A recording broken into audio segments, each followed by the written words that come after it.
Okay, so good afternoon and welcome.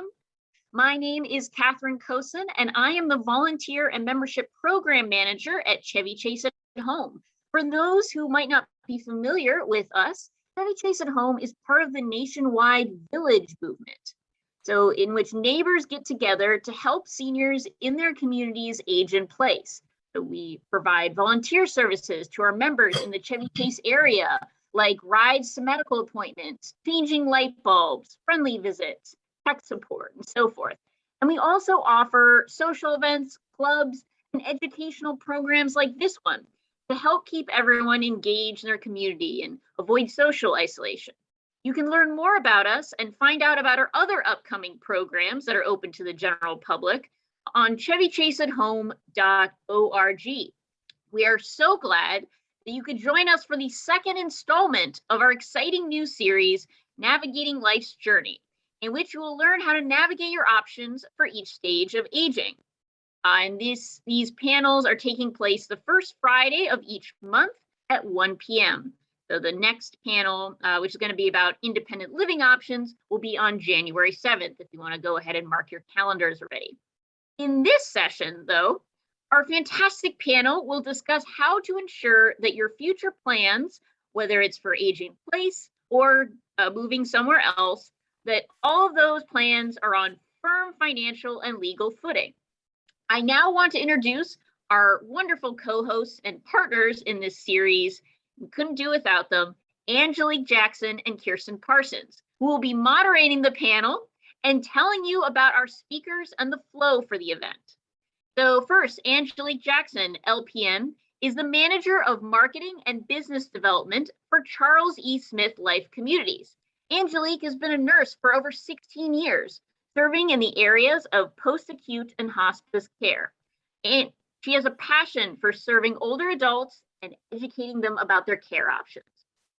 Kirsten Parsons, MS RDN CDP, is the Director of Healthcare Sales for Ingleside. Kirsten has worked in senior living for the past 11 years, 4 years of which have been with Ingleside. Most recently, Kirsten served as the Independent Living Administrator for Ingleside at Rock Creek. Kirsten started her career in long-term care nursing, then pursued further education in human nutrition, working as a clinical dietitian for seniors at all levels of care. Kirsten is committed to excellence in senior living services and is passionate about educating and equipping older adults to lead healthy, wellness-filled lives. So without further ado, I hand it off to you two, Kirsten and Angelique. Thank you so much, Catherine, for your warm welcome and all the effort that you put into coordinating this discussion. And thank you to Chevy Chase at Home for creating the space to have these important conversations. To all the viewers who joined us, we really do appreciate your time. And we hope that you do find value in this conversation. And we look forward to answering all of your questions at the end of the program. Kirsten, thank you so much. My partner in education and awareness. I couldn't have done it without you. And last but not least, I thank our wonderful panelists for joining us, for donating your time, energy, and then your expertise. You bring so much value to these conversations. So I'd like to get started with all of our panelists. If you could just take some time to introduce yourselves to the audience with your name, the organization that you represent, your role, and then years of service. Mark, would you mind going first? Be delighted. Thank you for the opportunity. Hi, I'm Mark Gottlieb. I have my own insurance company, so I'm an insurance broker called Gottlieb Insurance Advisory, offering all types of products, including the Medicare products and long-term care insurance options. I have been in the business for a number of years. Before that, I was in the healthcare business. I've run a senior living community. Also served as a director for regulatory affairs for a large assisted living chain. So I've been on both sides of the fence. Thank you, Mark. Thank you. Arvette. Hi, my name is Arvette Reid, and I work for a financial wealth management RIA firm. but I am responsible for what we call the Lifecare Affordability Plan. And the reason is I spent 15 years working in the senior housing and healthcare network, working directly with families who were making decisions. And so I jumped over to the finance side about 4 years ago with the goal of creating a tool to help families figure out better ways to plan for and pay for services. Thank you, Arvette. Next, we have Coryn Rosenstock. Hello, everyone. My name is Coryn Rosenstock. I am an attorney at Altman and Associates, which is located primarily in Rockville. We're now a division of Frost Law, which is a bit of a larger firm headquartered in Annapolis. I practice only in the area of estate planning and administration. I have been doing this for around 8 years. So thank you for having me. And thank you for joining us. And last but not least, Jennifer Brown. Thank you very much, and good afternoon, everyone. My name is Jennifer Brown. I'm with Seabury Care Management. Seabury Care Management is part of Seabury Resources for Aging. Seabury Resources for Aging is a 97-year-old 501c3. We were founded in 1924. Seabury Care Management was established in 1996. And the care management program is comprised of a dozen master's level licensed aging life care managers that work throughout the Maryland and DC area, providing a full variety of support services to older adults and their families. We're really happy to be here today, and I look forward to our program. Thank you. Thank you all for joining us. So we're going to jump right in. We've got quite a few great questions. So I'm going to start it off, and Arvette and Jennifer, I think you all may best be able to answer this question initially.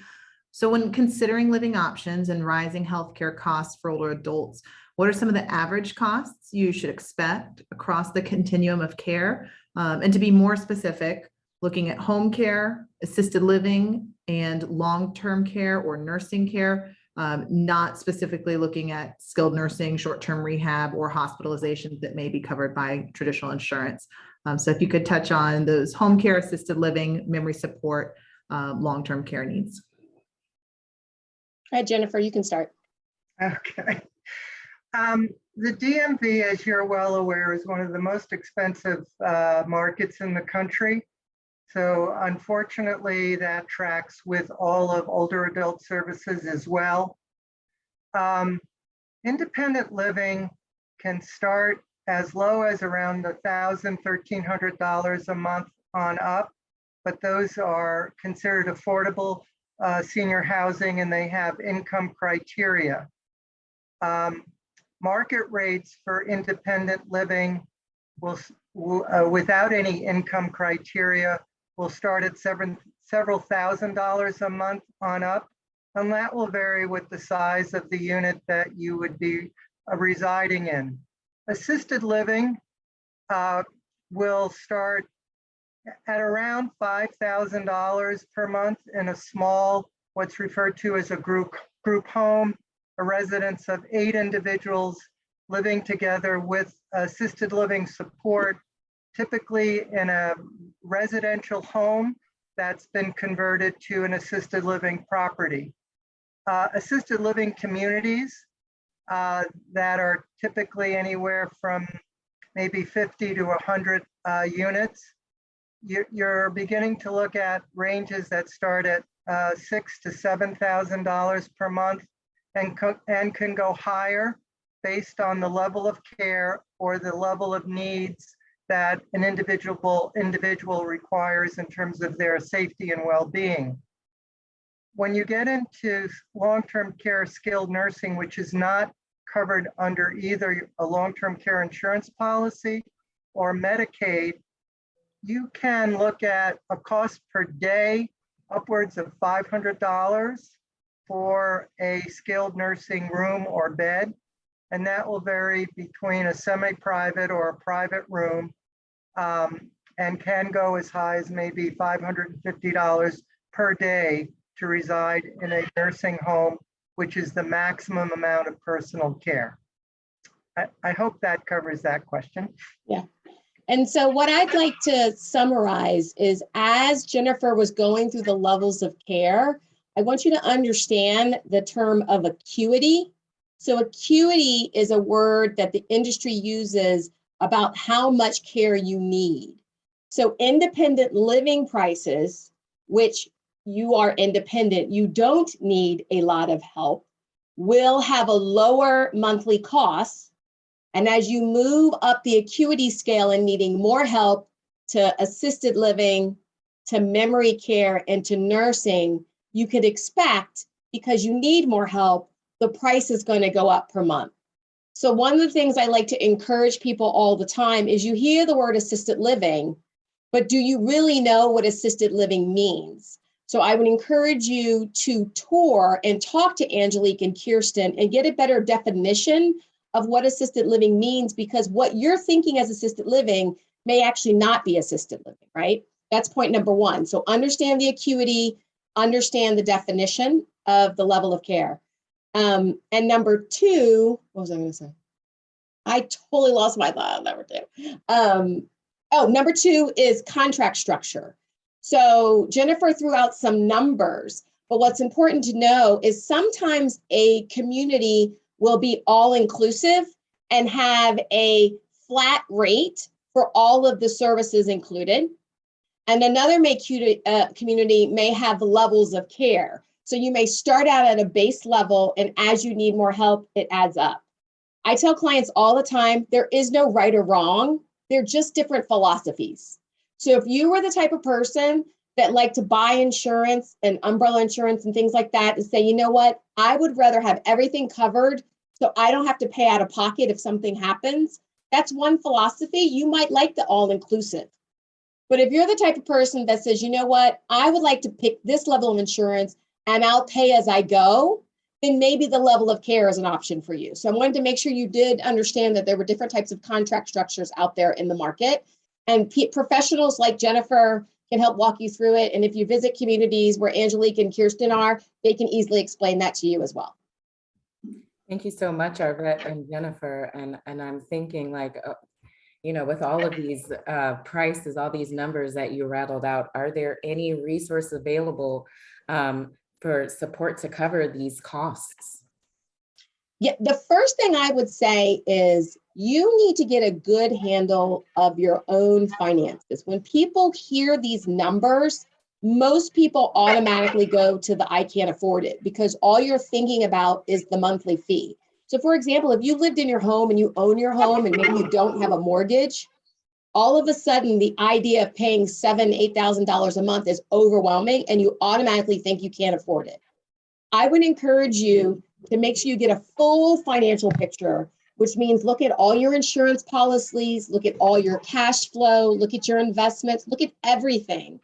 Because when we deal with clients, we take all of those pieces of the puzzle and put them together to try to make sure we can create the cash flow per month needed for the client.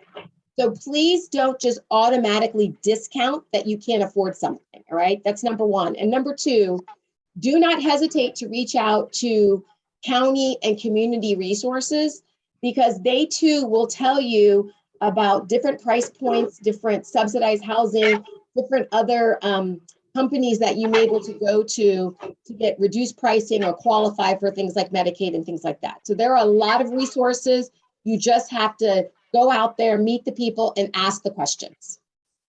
Yeah, I want to follow up with the excellent points that Arvette is making. In Montgomery County, where you all are, there is some subsidized senior housing or independent living. There is some subsidized congregate care or support services within an independent older adult living environment. There is some subsidized assisted living support that is also available in Montgomery County. And it's not a total, you have to have Medicaid eligibility in the state of Maryland in order to qualify for some subsidies based on your income. And we don't have the time, nor, and it's very, frankly, getting into the weeds, what your annual income is, what your assets may be. The formulas vary in terms of what individuals may or may not qualify. But don't assume because you have some assets and income that you cannot qualify for some support through Montgomery County. Of course, if your assets are not significant and your income is not significant, you can qualify for a Maryland Medicaid, which has a whole different scenario in regards to how it pays for services and care. And one of the things I'd like to advise people is you have to start asking questions early, because the worst thing is you may have some assumption that you're going to qualify for subsidized housing, and you're just kind of thinking that's going to happen. And then when the time comes, your back is against the wall because you find out you don't qualify. And then all of a sudden you're scrambling, how am I going to pay out of pocket for these things? Especially if you don't have long-term care insurance, right? So one of the things I tell you, you have to be proactive. Go get the Medicaid packet, call the county, understand exactly what the qualifications are so that you are more informed about whether that really is an option for you 5 years down the road, 7 years down the road. A point that I didn't touch on, and I don't want to make this more complicated than it is, I didn't really speak to memory care. Memory care is a highly specialized assisted living environment for individuals that are experiencing cognitive loss. And unfortunately, the costs go up in a memory care environment, specifically because it's so labor intensive. In order to help one to be safe and comfortable and have a good quality of life and good life enrichment, it can be very expensive. We're talking about memory care starting in the $7,000 to $8,000 a month range and going up from there. So there is, as Yvette pointed out, there are programs that are all inclusive where you pay one flat monthly fee and all of your costs related to memory care support are included. And there are other communities where, again, there is this level of care where there is a monthly base rate and then additional layers of costs based on the level of acuity or how much personal support you need every day. So memory care falls in between traditional assisted living and nursing home care, and is a price point that is in between those two levels of living support. And I realized, Kirsten, you did mention in your question about home care, and we have not touched base on that. So let me just take a few minutes to discuss home care. So home care and home health are two different things. Home care is something you are paying out of pocket for, private pay. And if you have long-term care insurance, most likely some of those services, your daily benefit may be able to cover some of that. Home health is covered by Medicare, so we're not going to talk about that. Home care is on an hourly basis, and most home care companies, and there are hundreds of home care companies in Montgomery County, like hundreds, there's a lot of them. And the hourly rate may vary. It may vary from $25 an hour to $32 an hour. The key is the more help you need, obviously the more hours you need, the more money you're going to have to pay out of pocket. So some people may get 4 hours of help, which is typically the minimum for a home care agency. So let's say you just need 4 hours of help, maybe in the morning, getting somebody ready or whatever, meal prep or something like that. You could do that 1 day a week, 3 days a week, 7 days a week, all the way up to 24-hour care. So if you could think back to the dementia example, sometimes people who are caring for loved ones with dementia will start out with some kind of home care assistance. And as those hours build up over time, then there's this question of, do we stay home and continue bringing care in, or do we move? So if you look at 24-hour care in the home, you are looking at upwards of about $200,000 a year. So I'm going to repeat that. If you are looking at 24 hours of care in the home, you could be looking at $200,000 a year. All right. So that's how it can escalate from 4 hours a day at $30 an hour to $200,000 a year if you're around the clock. So there's a huge range depending on the amount of care you need. I hope that helps with that. Yeah, thanks for taking a minute to swing back. I think that's a helpful clarification. And it answers, I think, in a way that question of, you know what, my plan was to age in place. That's what we spent last month talking so much about, but just understanding maybe in situations when that plan does change. One thing I wanted to mention before we jump to the next question, when talking about affordability for individuals who presently have significant resources, but you might forecast or you're financially inclined and you think to yourself, you know what, I have significant resources now. I don't know that those would take me 20 years in a community, or, you know, you're looking ahead at it. One of the things I would recommend is to look at not-for-profit communities. I know Angelique and I both represent not-for-profit. There are many others. We're in a rich area of resources in the DC, Maryland, Virginia area. So to look and inquire of a not-for-profit community and ask if they have a foundation. Many do, and when you come into the community, once you're accepted, they would never ask you to leave the community and the foundation would cover you. And that would be a situation where you may have significant resources now, but there's a possibility that you could outlive your resources. And so I think that's one thing I would add. The next question that we had, and Arvette, you were already, kind of touching on this. How do we build kind of this financial plan, that we're talking about? What are some ways that someone could look to these future costs? What does it look like even today if somebody hops off this call and says, you know what, I want to take the next step to plan some of these resources? Right. So number one, this is not something you can easily just do on a calculator. You can't say, okay, I have this much income and this is the cost, and it's not like a linear equation.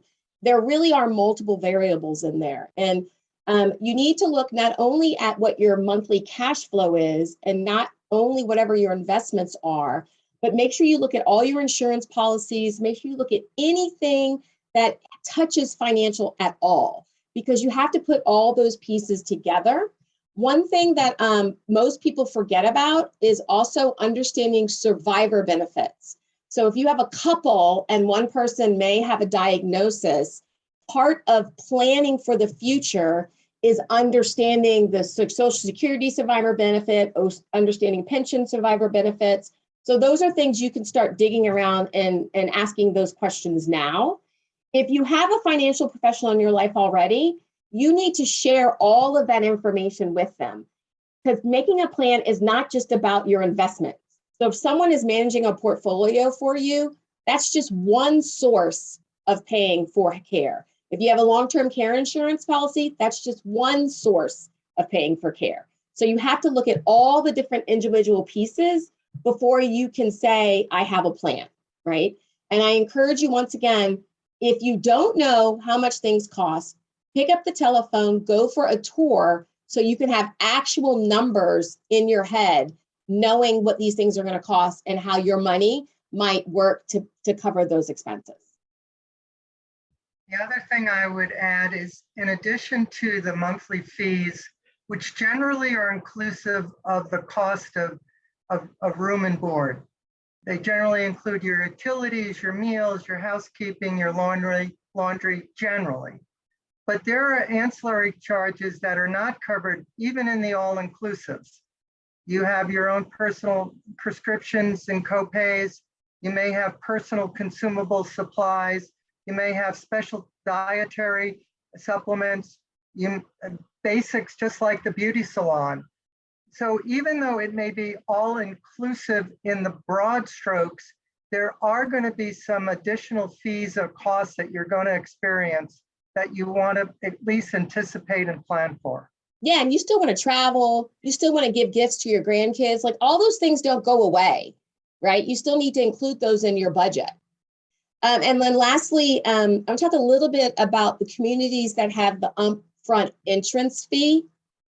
So when you're dealing with larger communities, sometimes they have an upfront entrance fee, and people get really turned off with, like, I don't understand. I'm not buying. Why am I doing that? Don't be afraid of at least understanding how that works, because as Kirsten said, when you have an upfront entrance fee in some of these larger communities, sometimes that's what gives you the cushion on the back end, just in case you do outlive your resources, right? So Don't discount them just because you think that's too much money up front.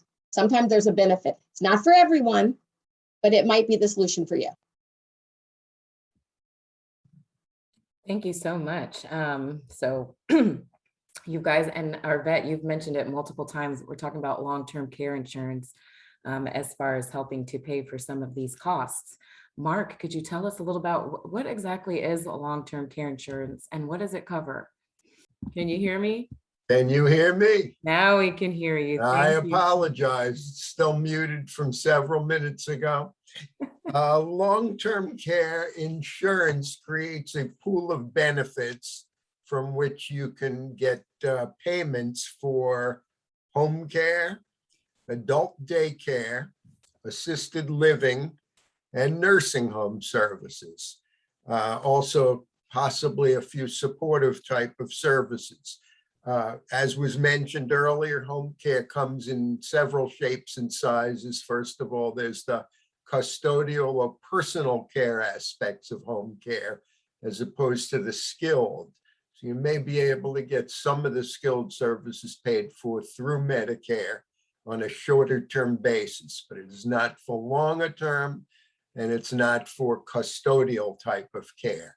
So then that's the major reason. I'd say at least 60% of the dollars paid out from long-term care insurance policies are paid out to those who are remaining in their home. Now, as Arvette points out, if you're going to be in your home and you're needing constant care, it may be just too expensive. There may be points in your financial analysis where you have to say, I cannot afford these kind of costs. There's got to be less expense in an assisted living environment. Hopefully not in a nursing home environment. That, of course, has to do with the level of medical necessity. So in effect, that's basically what a long-term care insurance policy is. Contrary to popular belief, at least if you read the clippings, shall we say, Medicare does not pay for long-term care. It will only pay for the first 20 days after you've been in the hospital. Days 21 through 100 will involve a copay. It's possible you'll have the money to pay for that through a Medicare supplement policy. But other than that, that's as far as Medicare goes, 100 days. Now, Medicaid, of course, would pay for long-term care in a nursing home under the right conditions. And that involves, of course, the whole financial aspect of the equation, again, as Arvette was speaking to. So that's my main points about what a long-term care insurance policy is. I could certainly talk more about the types of policies. That was my next question. I was Yeah. like, are there different types of policies that you can inform us?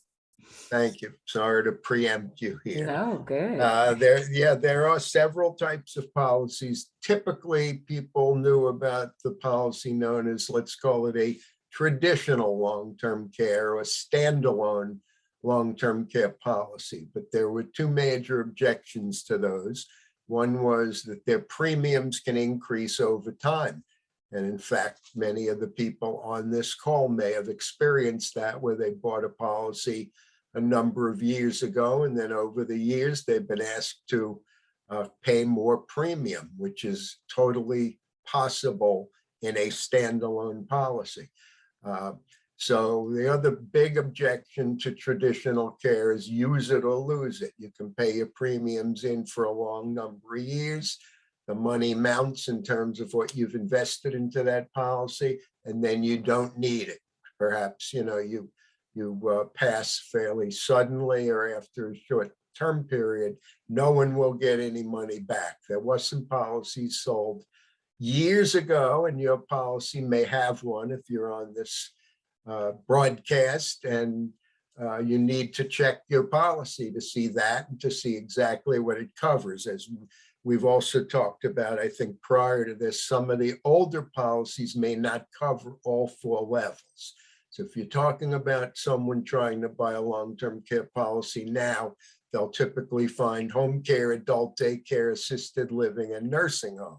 Some of the first wave of long-term care policies were nursing home only. They didn't have assisted living in them. So again, one needs to know what one has before the time comes when you think you're going to turn to your policy and you're going to get payment for it. It's also important to know that the triggers of the policy, in order to get them paid out, you either have to have pretty much 2 or more assistance with activities of daily living. Again, there were some older policies that were called non-tax qualified, where you only needed 1 activity of daily living and a physician plan of care. But for years now, most of them are what they call tax qualified policies. That it's a kind of misnomer, because you're not going to be paying taxes on the payments that are made through those policies. But in any case, those are the 2 major reasons people were concerned about traditional policies. So the insurance industry, seeing that there was hesitation for buying a number of policies, created what's called hybrid long-term care policies, where you can combine long-term care coverage either with life insurance or with an annuity. So with life insurance, you don't use that amount for long-term care, or you use some of it, but not all of it. The rest of it becomes a death benefit to a beneficiary. So you're going to get some kind of payback one way or the other. In an annuity form of long-term care policy, you can perhaps transfer some of your existing wealth, if you will. It could be through a 401k, an IRA, other types of investments you have, and turn them into a policy that would cover some long-term care costs. And in fact, as we age, it's probably more amenable to look at that type of a tradition of a hybrid policy, certainly, as opposed to a traditional, or even as opposed to a life plus long-term care, because as we age, the life expensive for insurance portion becomes more expensive as well. Okay, thank you so much. So Can I add one thing to that right quick? Oh, sure. What I was going to say is, like Mark gave you, the ones of you that already have long-term care insurance policies, he gave you the great advice of pulling it out, reading it, and understanding it. The other thing that I would like to tell you from a financial perspective is we run into clients who, for some reason, feel like they need to hold on to the policy and not use it and save it for a rainy day. In most cases, I would encourage you that if there's a chance that you qualify for the benefit, in general, we tell you to put in the claim, right? If you can qualify, instead of holding it for that rainy day where it might never get used to the fullest. So Mark, I'll let you comment on that if you would like. I appreciate you jumping in on that. You're absolutely right. I've heard cases where adult children say, my parents don't want to use that policy. And I'm saying, why would you want to use private money? You bought a policy to use it to pay for care. Of course, if you need more than the amount the policy pays out, then you can go to your private assets. But there's absolutely no reason to hold on to it. And the second thing, I'm sorry, a lot of information quickly, but the triggers I was talking about, the 2 or more activities of daily living in most cases. And of course, the second trigger is cognitive decline, as I think Arvette talked about earlier, or perhaps Jennifer. So if you have cognitive issues and you need supervision, that's a reasonable trigger of your long-term care insurance policy to be able to get that to pay out. Now, are there any requirements and eligibility when taking out a long-term care insurance policy? Yes, I mean, there's no question about it. Like so many other types of insurance, the insurance company considers it kind of a risk-risk equation. And so they look at you as a risk as well as a potential payer, because they don't want to offer you a policy thinking that, hey, it's pretty sure that this person's going to be collecting. So they're going to do a close health history analysis and see what the characteristics of your health status are that may cause them to hesitate to make an offer of insurance to you. So depending on the types of conditions you have, certainly some of the more significant conditions where it's clear at some point you're going to be collecting long-term care insurance, they're basically going to say, no, we don't want to take that risk on.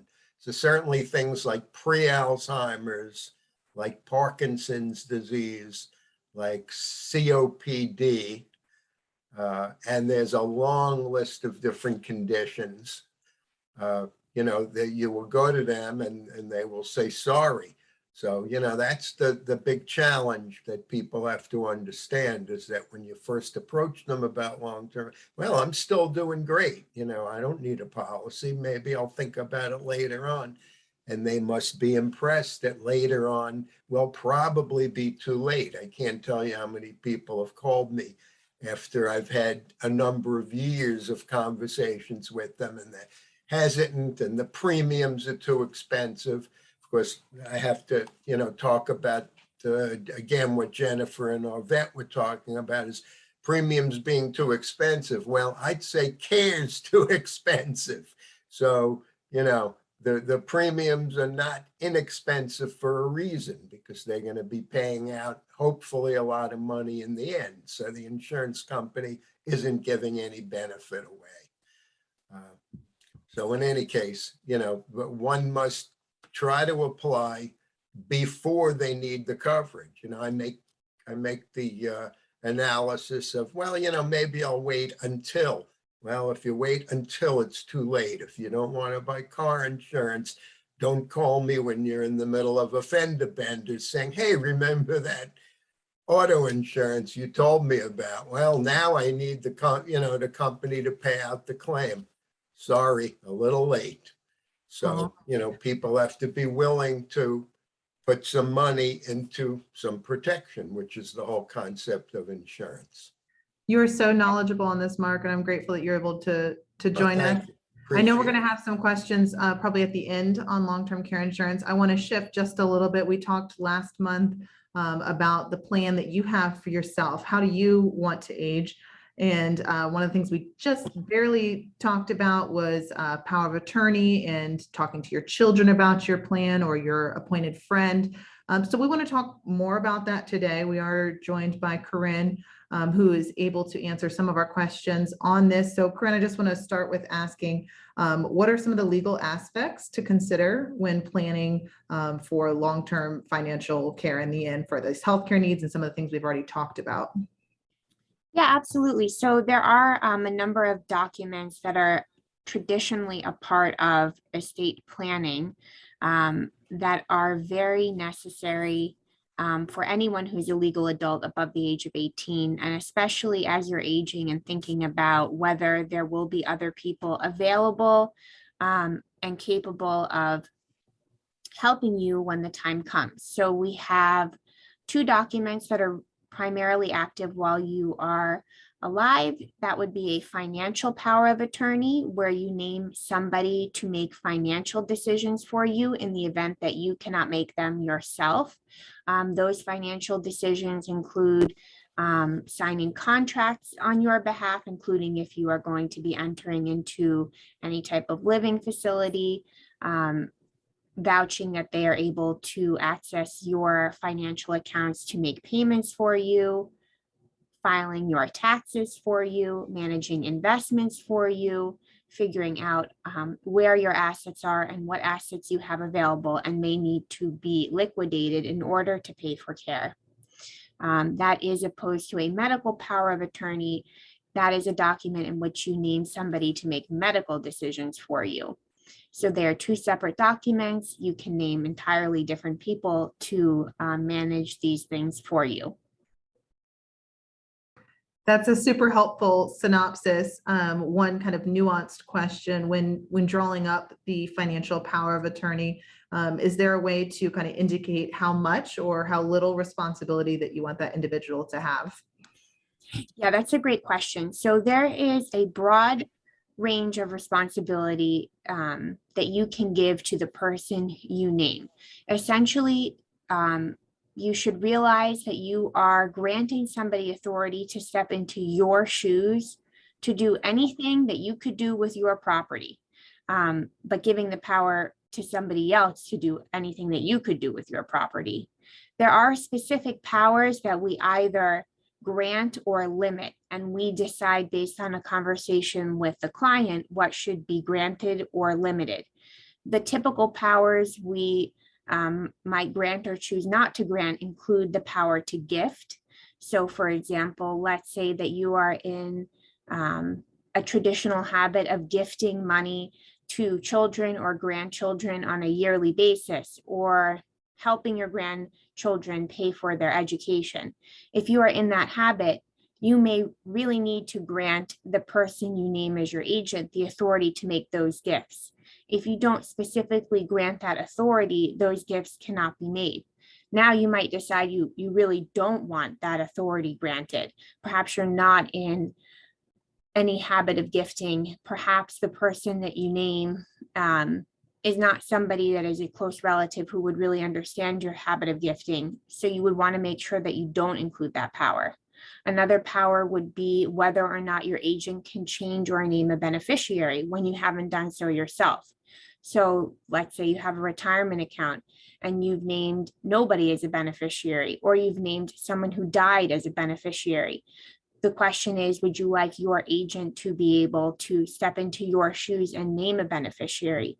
This may be very useful if you haven't done it and you didn't realize the negative tax consequences of not naming a beneficiary, or of naming a wrong beneficiary, like a minor child who should really never inherit any significant amount of wealth outright.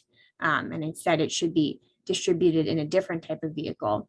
In Maryland, you're also given the option to decide whether your power of attorney should be currently effective or only effective upon you being proven disabled.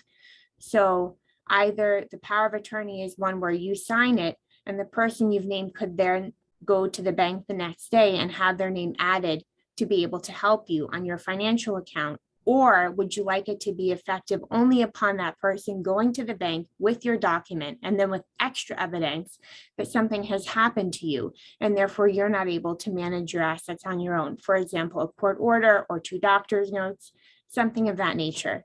It's something really to consider. It puts more roadblocks in the way of the person you've named to help you. The document will probably have to go to the bank's legal department to be reviewed in addition to the evidence you've provided, but it might provide you with more security when you're granting these really big powers to people. Super helpful, Coryn. Thank you. So, Coryn, we talk about all of these responsibilities that you can give your designee or your agent. How do you, and it seems like a lot, especially with our financial resources. What's the best way to determine who should be your financial power of attorney? It's a great question. The person you name is given a lot of power and a lot of authority. So, most importantly, you need to trust them with everything, because although they are legally obligated to only use funds for your benefit, there is really no police person watching them to make sure they don't take your money and use it for their own benefit. If somebody does that, you have legal, you can sue them and you have legal rights against them because they have done something they shouldn't do. But that is a long and drawn out process. So most importantly, you choose somebody who you really trust to manage your financial affairs. It shouldn't be your oldest child just because you think that shows respect to the oldest child. It shouldn't be your brother because your brother has always been the man of the family to manage the assets. I would take personal feelings and whether or not you're going to hurt somebody's feelings out of this entirely, and only name somebody who you trust and who you think can manage money. Don't name somebody who has any addiction issues or creditor issues of their own. They need to be very responsible. If you don't have somebody like this in your life, which plenty of people do not, you can hire a professional to manage your money, an attorney or a CPA. There may be some other organizations or people able to do this for you. They will charge a fee, but you will have a greater level of confidence that they will do the right thing. And that you will be protected. Thank you so much. Such a wise and thorough answer. A follow-up question to kind of appointing a durable financial power of attorney. If you do that, do you still need a will?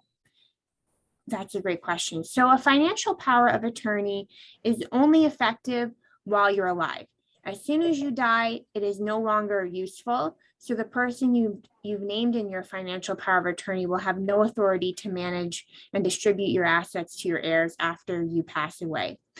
So you absolutely need a will. In the will, you name what we call in Maryland a personal representative, although more people are familiar with the term executor.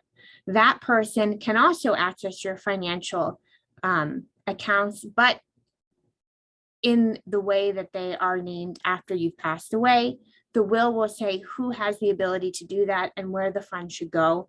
And if you have only a will, the court will oversee the process. If you create a trust, that is a process which is outside of the view of the court, which a lot of people prefer. One thing I didn't mention is that your financial power of attorney and your will should grant the power to the person you've named to name a successor after them. So that if all of the people in the list that you've named are unable to serve, there is a power in there that they can appoint somebody else as a backup. I think you did mention that briefly. And so it's not to be assumed that your financial power of attorney would automatically be your executor. And then we briefly just mentioned earlier medical power of attorney. Can you tell us what the difference is between the medical and financial powers of attorney? Yeah, absolutely. So they're very two distinct documents granting two completely different sets of powers. The one power is financial, the other power is medical. So it's a separate document in which you say, if I am unable to make a medical decision for myself, I appoint this person, and then name a few in order to make medical decisions for me. That medical directive may also include a living will portion where you tell your agent your preferences regarding life-sustaining measures, like do you want to be kept alive on machines in the event of no hope? The person you name as your medical agent should be somebody also that you trust. It's less important that they are wonderful with managing financial assets because they won't be accessing your money. What they will be doing is advocating for you to doctors. So you should talk with them about what your preferences are with regard to medical treatment. I would encourage you to name somebody who you think has a thought process similar to yours when it comes to medical treatment. Are there certain routes that you prefer or do not prefer? I have conversations with many people where they say, if I name this child, they will keep me alive on machines until the very end. And I don't want that. So I have to name the child who will be able to objectively make a decision and make sure that my wishes are actually met. So these are really, it's a tough decision to think about who should step into your shoes for medical decisions. It's really personal. I mean, that's your well-being, that's your life that you're putting in somebody else's hands. And it is difficult to think about, but it's an important conversation, especially if you think there'll be any conflict in your family about what should happen to you. I would encourage you to really name somebody who will have the absolute authority, so there won't be any arguments, and so that the hospital or the physicians will know whose direction they are allowed to follow. Thank you. And so we talk about a little bit about medical directives for our agents to follow. Can you give us an example? What are medical directives or advanced directives? Sure. So we have a living will portion included as part of our medical directive, and it says if I am in one of these three conditions, and it means like a terminal condition or one where you might be in a comatose type of condition, do you want to be kept alive on machines? So in the event that there's no hope, do you want artificial administration of food and water? If you are in a situation where you are have cognitive decline and do not want to feed yourself, to what extent do you want to be force fed? A lot of people have questions about that. With the advent of COVID, we included directives about whether people wanted to be kept on a ventilator. When we have pregnant women, we talk about whose life should be prioritized in the event of a tragic situation. So we can really like tailor it to whatever people want. We have plenty of clients who have religious wishes when it comes to their medical directive, and we can include those as well to make sure that it matches with what their beliefs are.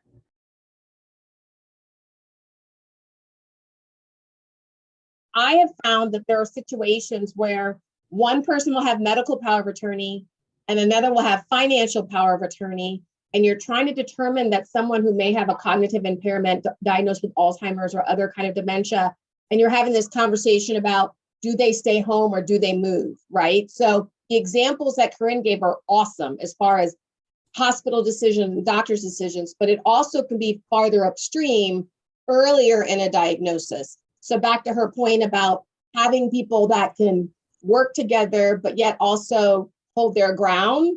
There is going to be some navigating and negotiation between the two parties in that kind of circumstance. And I'm sure, Jennifer, you have many of real life practical examples that go far beyond what's written in the document. Thank you, Arvette. And Coryn, that was an excellent overview. Factors in choosing your POA, I believe they're fairly similar between a financial and a healthcare, although there are some nuances. Coryn has outlined some very serious responsibilities. The persons you name have to accept those responsibilities. You need to discuss that with them in advance of any documents being executed, that they are willing and able to take on those duties if the time comes where they need to take responsibility. Secondly, you want to think of the ages of the individuals. It's human nature to turn to your spouse or to your brother or to your sister. And if they're really peers in your age space, you need to consider that carefully, because you want someone who's generally younger than you are, generally will be able and not outlive you, who will outlive you and be available for a number of years to assist you if you need the power of attorney to help you through multiple years of care. You want someone who has some subject matter knowledge. You don't have to be a CPA to be the financial advisor, but as Coryn pointed out, you need someone who at least has some financial skills and ability and manages a budget and can manage money. You don't need a nurse or a social worker or a physician to be your healthcare power of attorney, but someone who may be somewhat familiar with the healthcare field, with nuances and aspects of healthcare is another factor that you want to consider. In your documents, and Coryn, I may have some perspective on this, you're going to name alternates. Most documents want a primary, a power of attorney, an alternate, and in some cases, a third person. As Coryn pointed out, you want the primary person to have the authority to appoint someone if necessary. You also want the ability to name a second or a third party in the event that the primary power of attorney is unable, unwilling, or frankly not around to be able to pick up the duties and responsibilities. You want to think about location. Financial power of attorney location is not so essential. So if your person is on the West Coast and you live on the East Coast, most of your financial matters can be managed across the country. A healthcare power of attorney is a little different. You may want someone who can visit you and be accessible to an assisted living environment, to a memory care program, to a nursing home. Having an advocate who can be on site with you in the facility and the caregivers can make a big difference in terms of how your quality of care is provided by the professionals who are responsible for providing your care. I'm sorry. My next question was really just going to be, when do you need to create these medical directives? Sooner rather than later. What we do in the care management practice is one of the most basic questions is, do you have your POAs? Are they current? are the ones named in your POAs agreed to taking on responsibility? Are they still alive? We're working with a client right now, and although many of the points I just made, she identified a younger person, that this woman is much older. The younger person is deceased. She can't obviously function as her power of attorney. You want to make sure that you share copies of the documents with everyone who's named. After you've spoken to them, they agree, you're comfortable with them having this responsibility. Make sure they have copies of your documents and they have contact information for the legal counsel who put the documents together. That will make your transition to their role a lot more effective and frankly, a lot simpler. Powers of attorneys can have a big impact on your needs at the end of your life, and you want the right person in the right place who understands your wishes, understands your desires, and will fight, advocate, and defend what you want.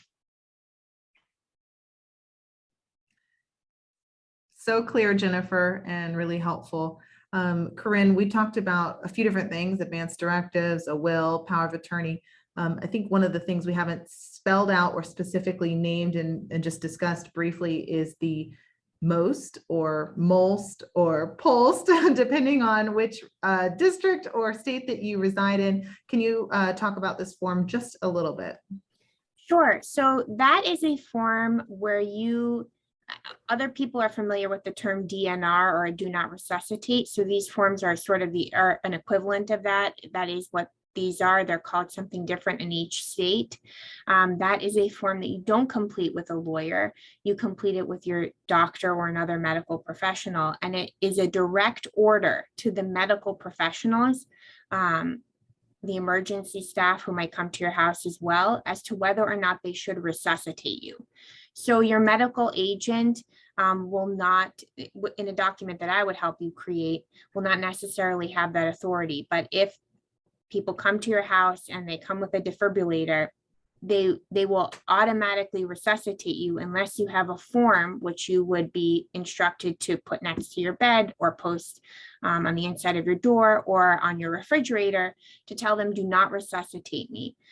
You can obviously specify that you do want to be resuscitated. There are a number of questions in that form to be answered.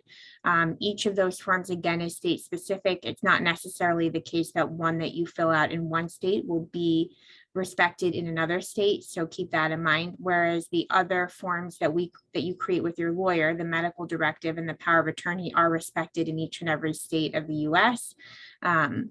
So again, that is a direct order to a medical professional as to the type of treatment you want. The document you create with your lawyer is instruction to your agent, the person you've named, as to what type of treatment you want. They don't have medical authority. They don't have the authority to administer the treatment to you, versus the medical order in a most form, where a most form is a medical order. And the nice thing about the most form is it's not just the DNR. It also has like feeding and other things as well. So the DNR form still is a DNR form, but the most talks about DNR and other stuff as well.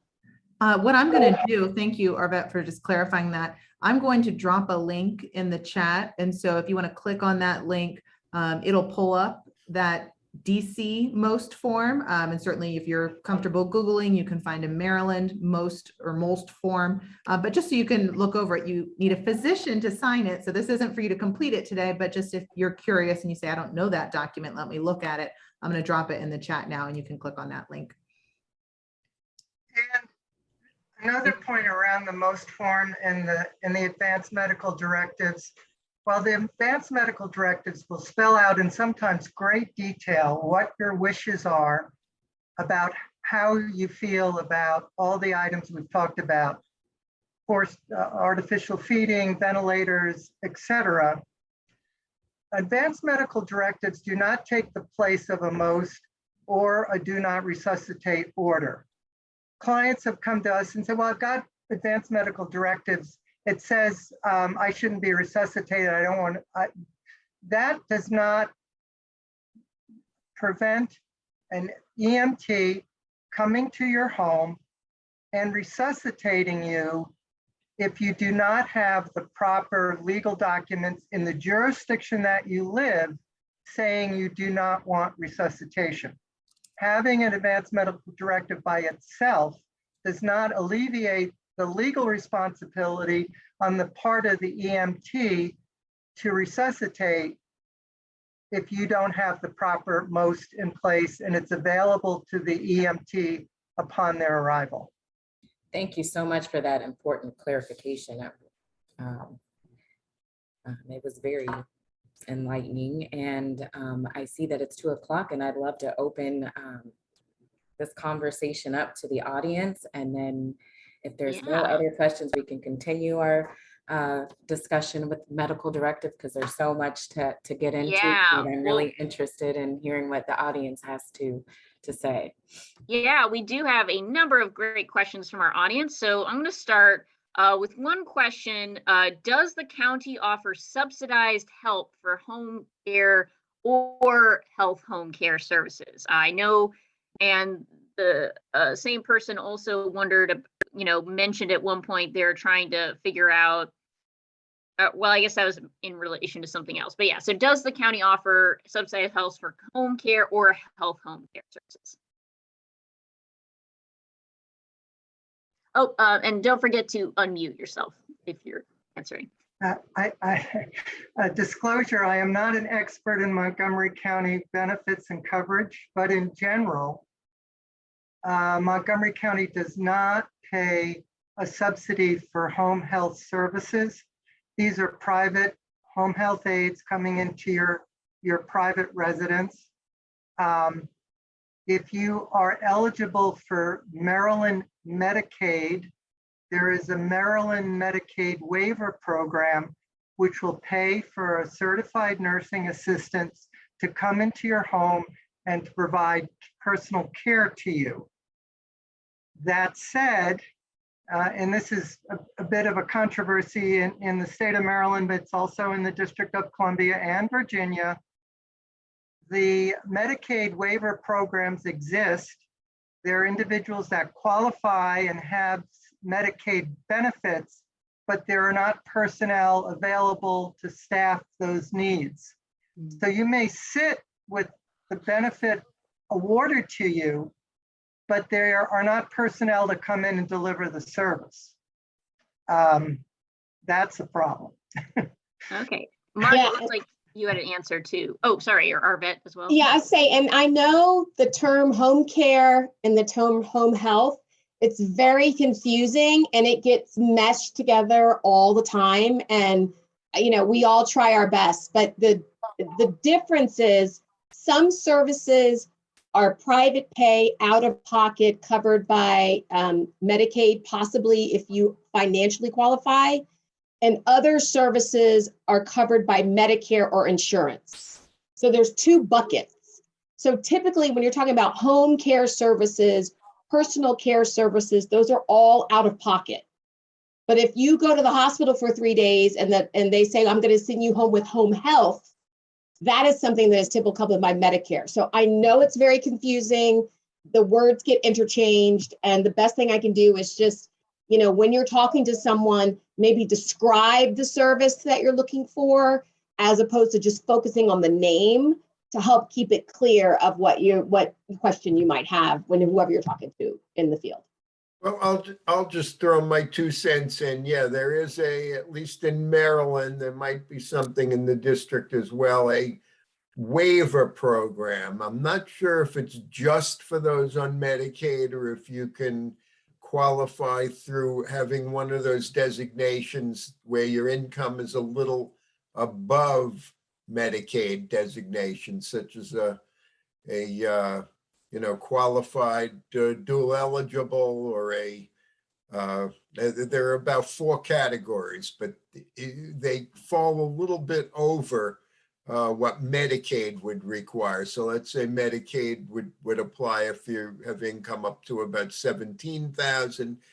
If you go up to about 23,000, which I believe brings you to about 150% of the federal poverty level, you may be able to qualify for some of those community waiver services. I'd be happy to send that information to our hostess today to share with anyone if they would like.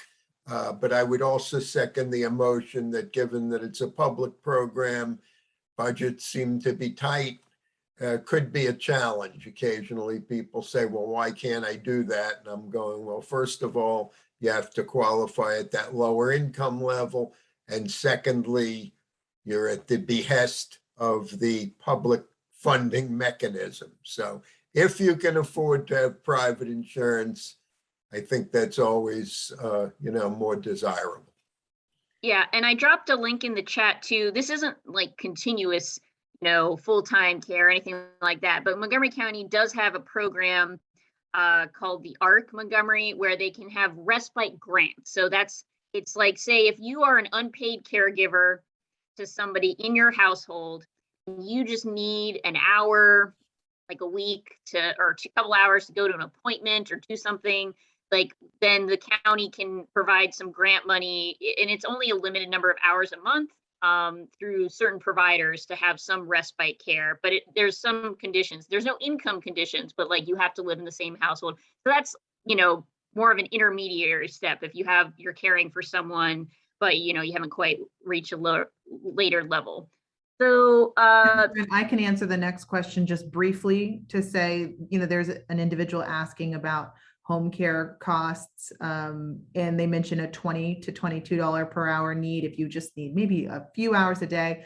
I would just say that is not a reasonable expectation. You may be able to find somebody who's non-licensed, self-employed, no oversight, and they might do that for $20 an hour. Any agency you're going to be going through is much more in that $28 to $35 an hour range. And it is pretty hard to get low minimums like 2 hours, especially if it's not maybe 7 days a week. You would typically find maybe a 4-hour minimum, or if there is somebody in the neighborhood who's already doing an 8-hour shift, sometimes some agencies can be creative and tack on, 2 hours to a caregiver shift who's already in that location.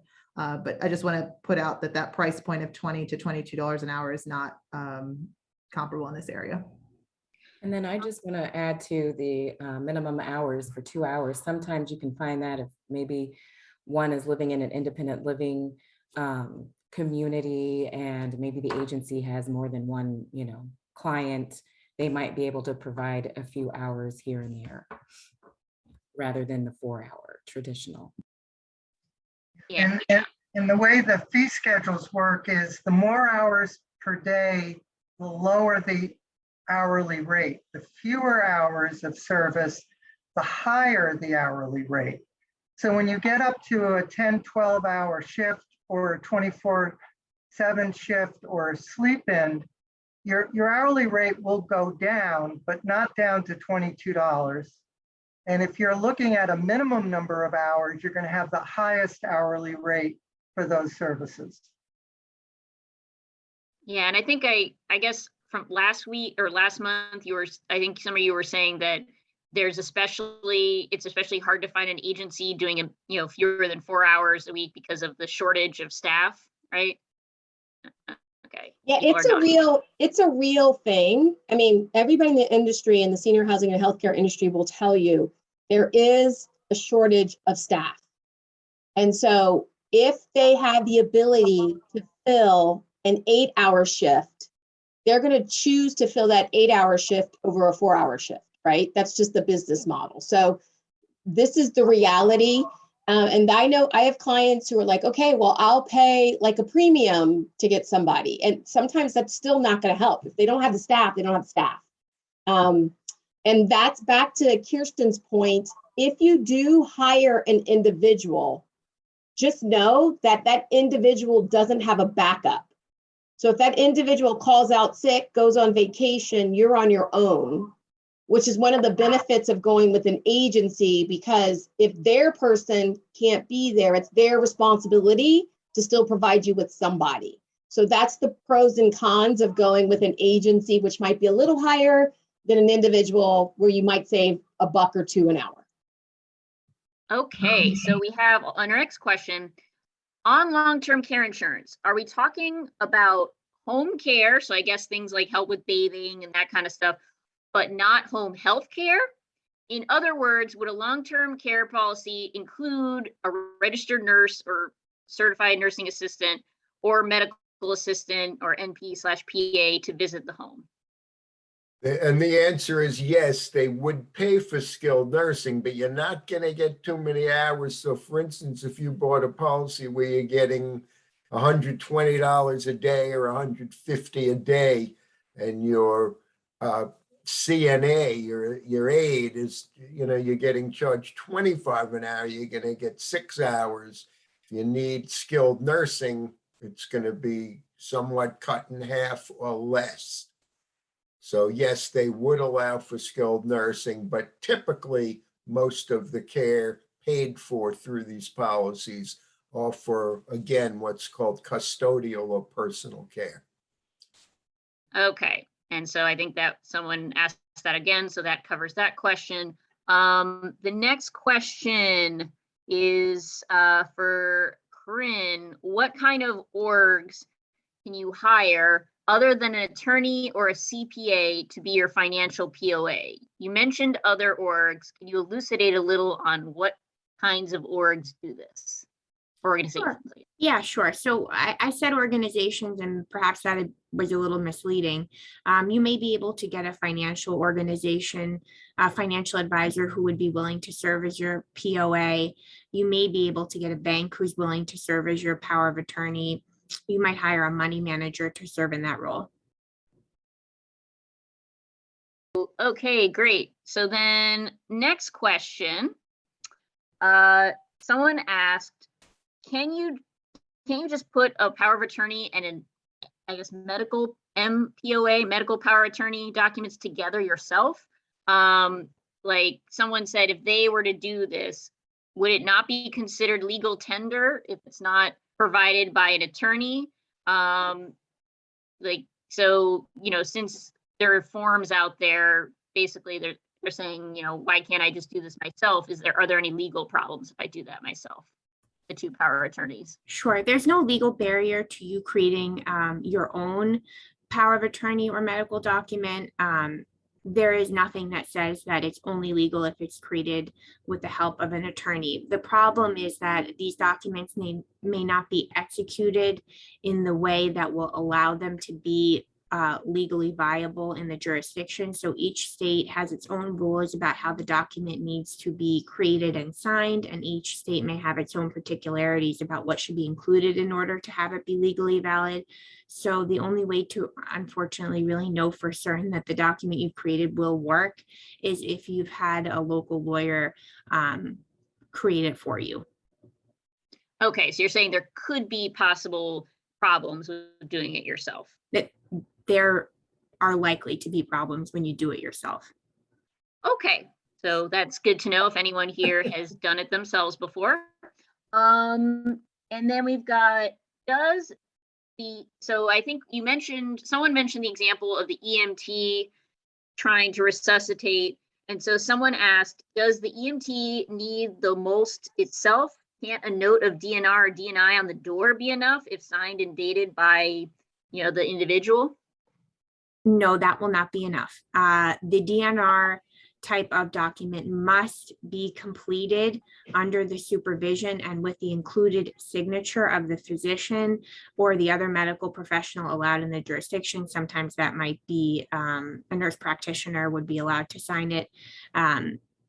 Again, because it is a medical order, the person who will be administering the medical treatment needs an order from somebody, and essentially they're getting it from the doctor who co-signs that form. The doctor who signed the form with you has provided the order.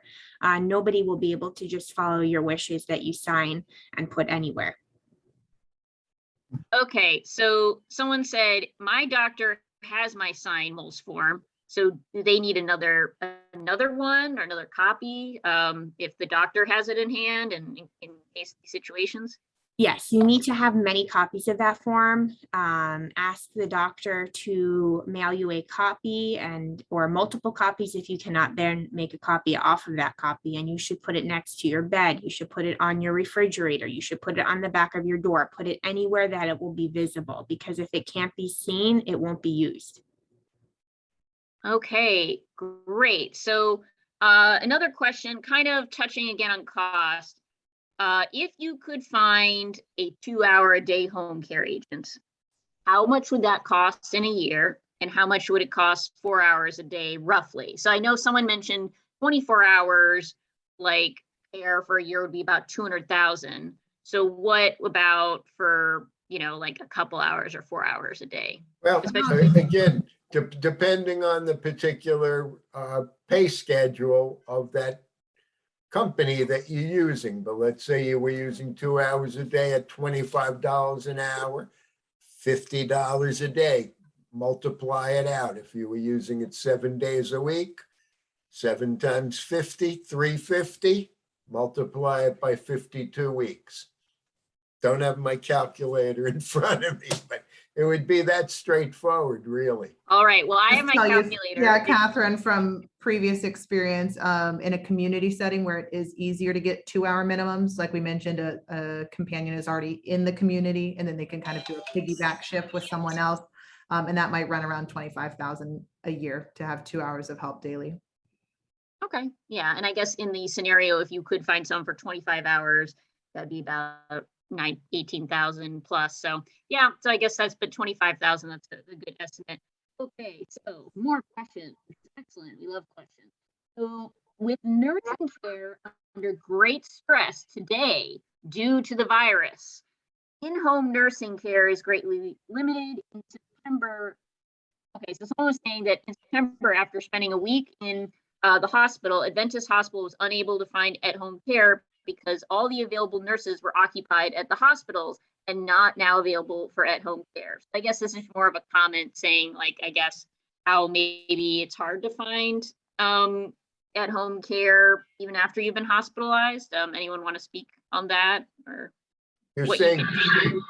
are you saying post-hospital? You were hospitalized? Yeah, and this then is you're someone, going home. And someone again, who's hospitalized, yeah. if they're talking about short term, it may be talking about, as Arvette defined it, home health care as opposed to home care. I would think, I'm not sure. I can't speak. I don't run one of these companies, but I know there's a lot of competition to find staff, at least on the personal care side, because there's great demand and the COVID issue has definitely had an impact. I don't know what the status is of the availability of skilled nursing through skilled home health care companies.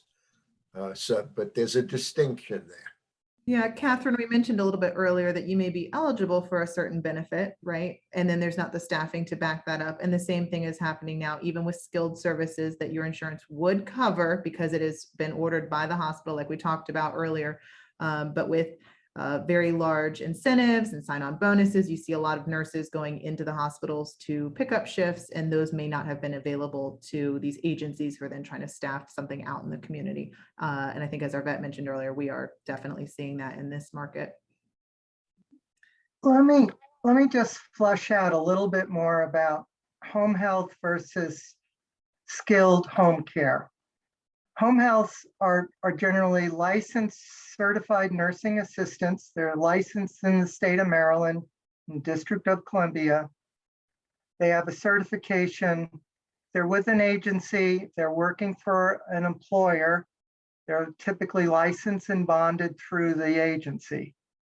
That agency may have, as part of their organization, a nurse or a social worker. Maybe yes, maybe no. And that's not a criticism. It's just that the businesses vary from one to another.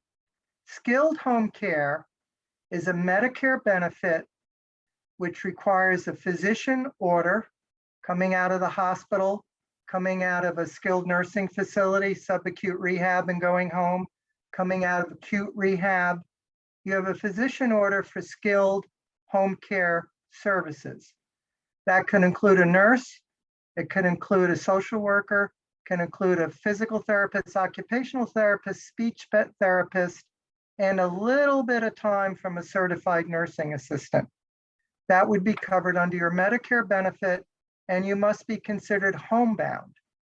You can't be driving around and be receiving skilled home care services under your Medicare benefit if you're not, in fact, homebound and unable to go to the PT clinic or to go to your doctor's office for an injection or something of that nature. Okay, yeah, and I guess I know that at least there are, I don't know in the case with this hospital, whether it was something arranged through them. I know Angelique, there are some, I think there are organizations that have special packages, right? I guess, so I don't know if like it's worth shopping around, not just going with whatever Adventist, or if Adventist was truly reaching out to all available organizations.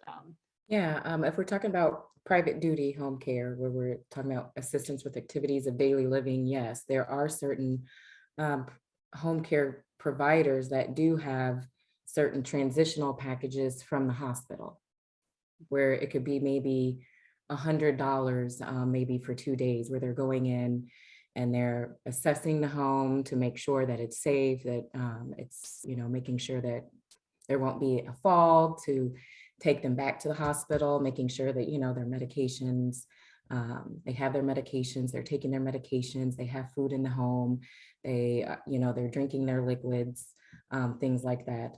So there are several that do have transitional packages like that, that are maybe more cost effective.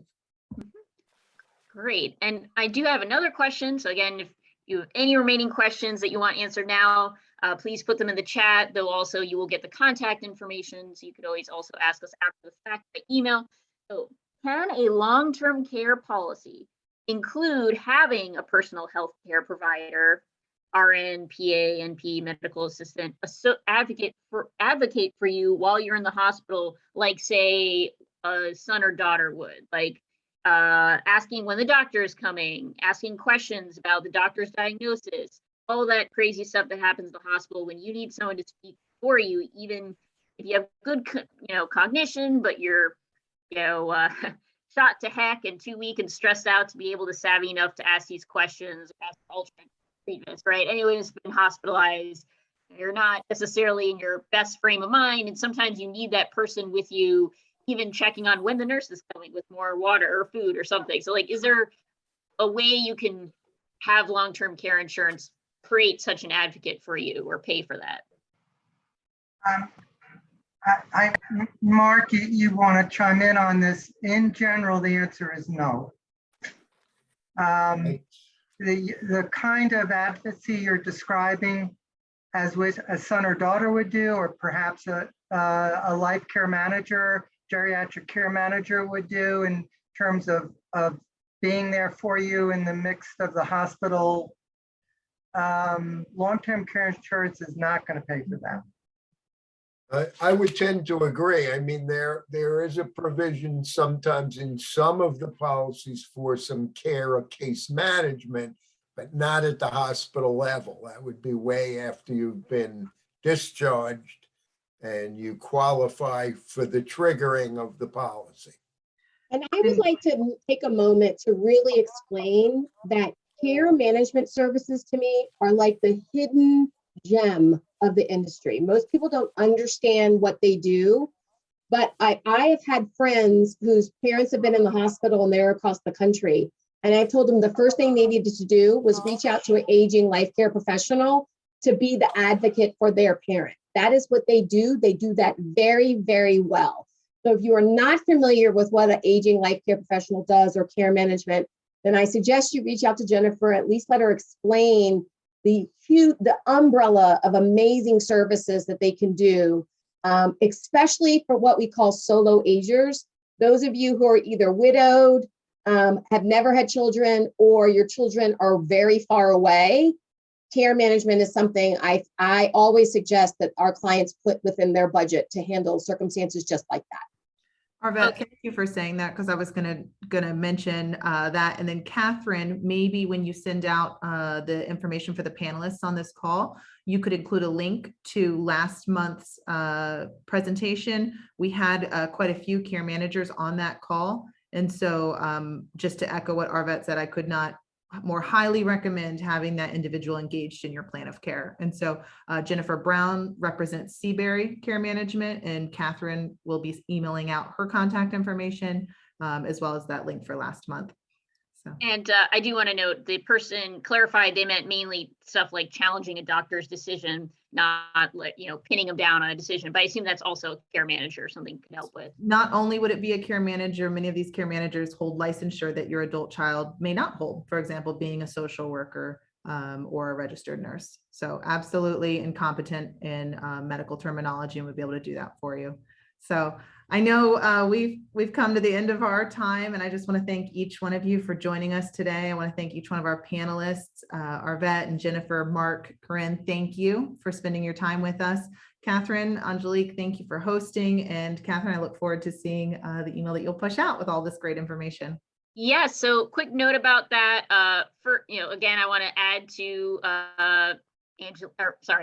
Kirsten's thanks.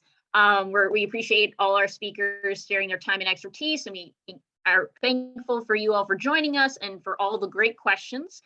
We hope you can make it to our next session on Friday, January 7th at 1 p.m. Again, first Friday of the month, 1 p.m. The next session is going to be about independent living options. If you're curious how to figure out, what's the best model for you? What should you be looking at to choose one? I just dropped in the chat the link to register for that, though I will email that out as well.